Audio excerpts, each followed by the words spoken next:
Alors, vidéo suivante, toujours avec Tinkercad. Nous allons réaliser l'autre partie pour loger la clé. Alors, on a réalisé le couvercle, on va importer à nouveau le contour à 60%. Importer. Alors, rappelez-vous, le couvercle, on l'avait mis à 40-25. Alors, lui, on va faire pareil. 40, 25. Voilà, je le mets sur le côté.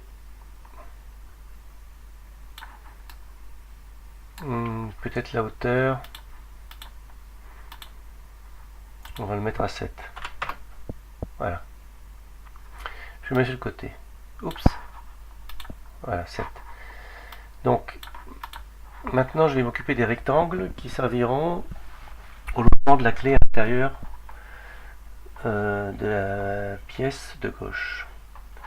Alors, les rectangles se fait avec les outils boîte.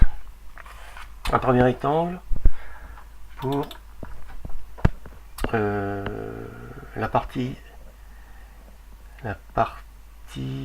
électronique, la partie métallique de la clé. Donc je vais changer les dimensions. 12. L'épaisseur 5. On va laisser ça à 20. Ça c'est pour la partie métallique. Un autre.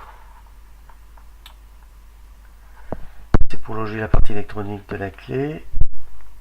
3,4. On va mettre 3,5. Pour l'épaisseur.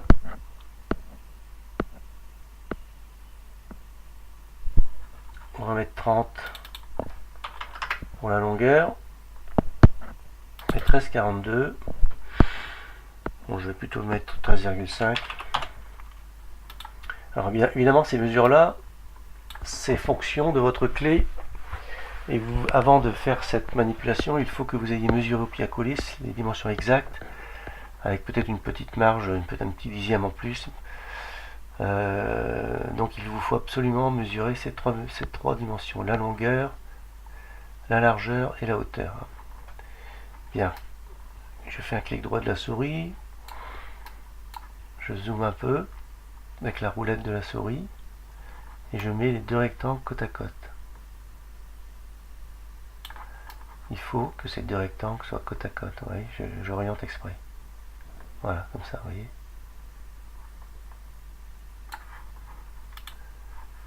Côte à côte. Bon.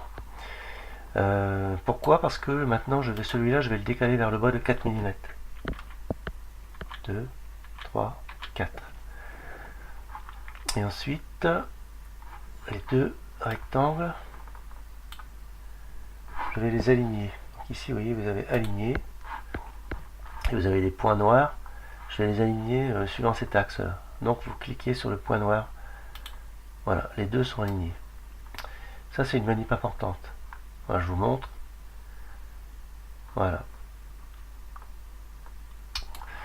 Bien. Ensuite, ces deux rectangles-là, en rouge, je vais les mettre en mode perçage. Parce que je veux que ça devienne du vide. Et le couvercle, je vais le retourner. Donc je dézoome.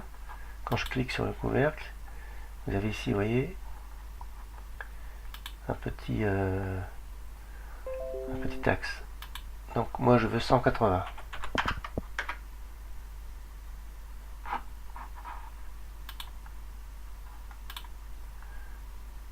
J'ai dit 180. 180. Tiens, c'est bizarre.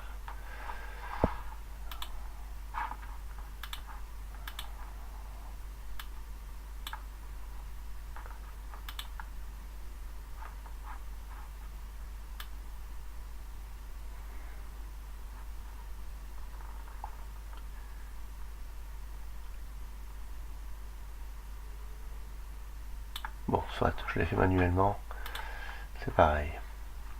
Donc j'ai inversé. Ensuite,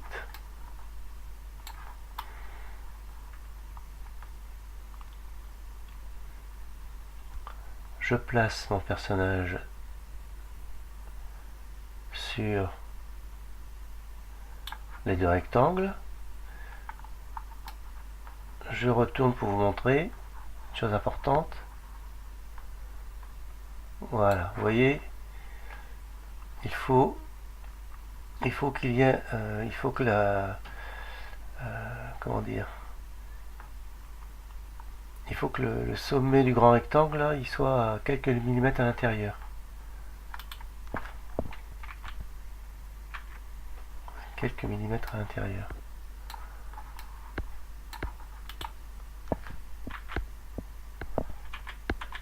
Donc, je regarde.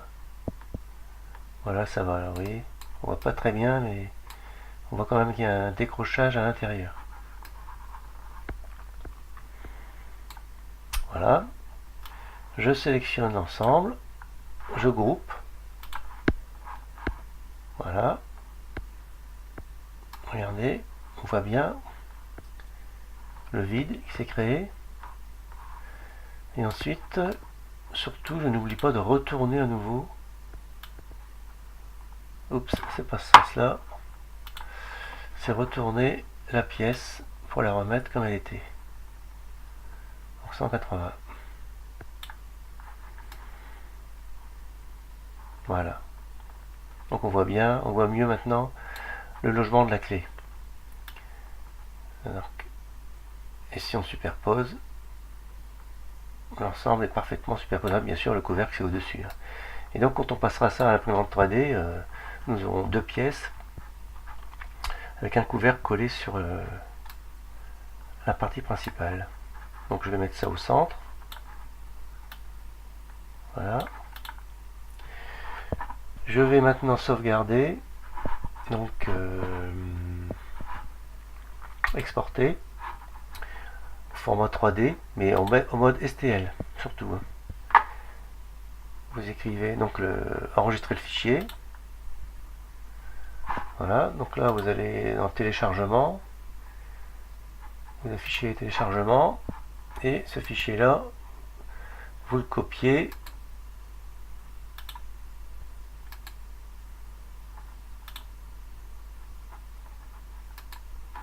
vous allez dans le dossier, pardon, dossier téléchargement, voilà, vous le copiez et vous le déposez dans votre lecteur réseau, dans le dossier qui porte votre nom. C'est très important pour après récupérer le fichier et l'imprimer avec l'imprimante 3D. Et ça c'est une chose. Et aussi pour que je puisse corriger votre fichier, vous faites partager, inviter les people, créer un nouveau lien, vous copiez le lien et vous envoyez le lien à l'adresse mail que je vous ai indiqué, que vous avez utilisé pour faire le drive, c'est saintitechno2018@gmail.com. Comme ça je vais pouvoir avoir accès à votre fichier, éventuellement le corriger s'il y a des bugs, mais le lien il ne sera valable que je crois 48 heures. Voilà.